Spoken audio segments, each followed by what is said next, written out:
And good afternoon. Hey, look, this is an example of how you can trade one stock, both sides, with VWAP and never have to worry about what anybody's telling you, CNBC, some analyst, or your dumb cousin that thinks he knows what he's talking about.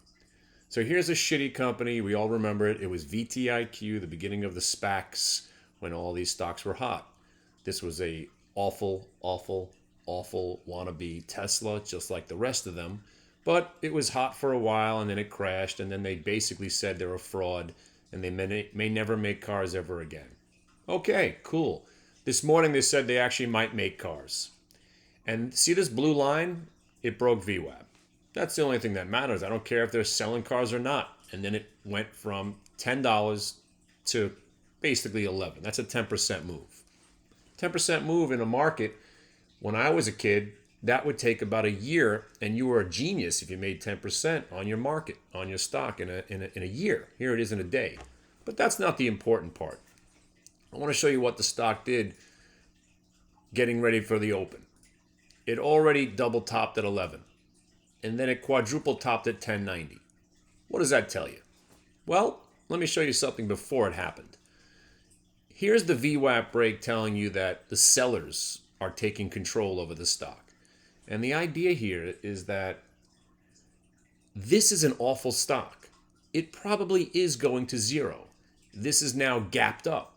Assuming you woke up at 9 o'clock in the morning, you saw it up at 11. They're talking about it on CNBC. So you should think to yourself, okay, here's a shitty stock that's being squeezed, just like the market is right now over the last 5 days. Here's a shitty stock being squeezed. When does the squeeze end? VWAP break. There's the VWAP break from 1072, and look where it went. Down to the half number, which retraced back to where it came from prior. Prices, VWAP, prices. Holds 1050, starts to rally. Now you've got a reason to buy it. You can buy it at 1060 with the 10-cent risk, gets back to the VWAP, and lo and behold, it goes back to where it came from to 1090. Here you're thinking it's going to go to 11, but then it rolls over and you get stopped out of the rest, but it's a profitable trade. Fast forward into the world of reality when the market opens up, and 1, 2, 3, 4 times you hit the same price. You can't get anything going. You're not even testing 11 this time. Breaks back under the VWAP, but then more importantly, it breaks the pre-market pivot at 1050. Uh-oh, we're short. Next thing you know, the stock's already paying us on 1,000 shares. You're on your $200 right there. Oh no, it's starting to go back against us. We get stopped out at 1050 on the rest of what we have left over. But then, see that crucial moment right there where it tries to reestablish itself above the VWAP and fails? That failure is another reason to short it again. Because now you could short it again at 1050 using the top of that candle and the VWAP as your out. As long as you define the trade, you can do it again. Now we're short again, and at this time it rolls over, breaks what we call prior day VWAP, and now it's at $10. So back in at 1050, back at 10, and now the downtrend continues, and you can still be short the stock because the downtrend is still intact. We're pretty much done with it down here at 950. But the bottom line is, how do you make money in the market? Go against what you normally think.